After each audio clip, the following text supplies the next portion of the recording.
If you've been reading through the Gospels of Matthew, Mark, and Luke, hopefully you're noticing some things that sound familiar, stories that they hold in common, including particular healings or a parable of the sower.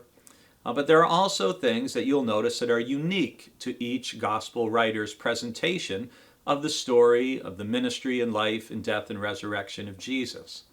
One of the unique verses that we hear only in Luke comes in chapter 22, which is part of the final 3 chapters of the Passion of Christ through his resurrection.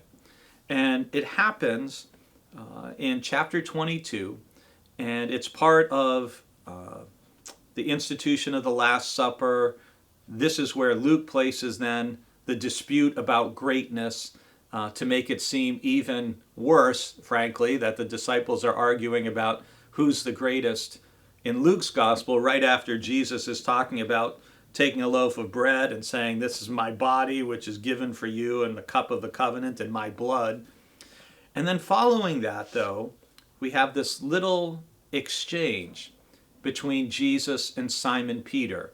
It's our verses for the day from chapter 22, verses 31 and 32. "Simon, Simon, listen.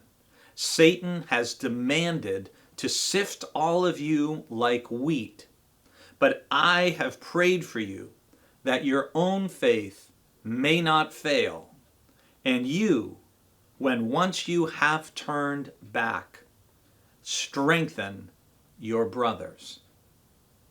What follows that is the statement that is in the other Gospels of Peter saying, "Lord, I'm ready to go with you to prison and to death." And Jesus saying, "I tell you, Peter, the cock will not crow this day until you have denied me 3 times.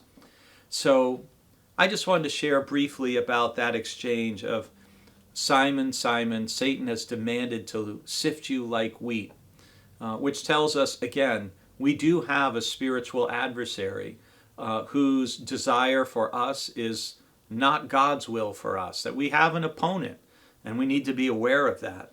And also that Jesus prayed for Peter, and we learn later in the New Testament, in the letter to the Hebrews, states that Jesus, we have a high priest who lives to make intercession for us. The idea that Jesus is praying for you and praying for me and interceding, even as he did for Simon Peter. And then the third key component to me is Jesus saying to Peter that once you have turned back, strengthen your brothers. We all will have times when our faith fails and it grows weak, and we need the support or the encouragement of our brothers and sisters in the faith. And so make sure you're there to be a bridge and to help someone when they need it. And also when you've had those moments of weakness, hopefully there will be people there for you as well. But always remember that when our strength returns, when our health is good or when our spirit is strong, that's when it's time for us to share our strength, our health, our vitality, the power of God's Spirit at work in us, to share that with others.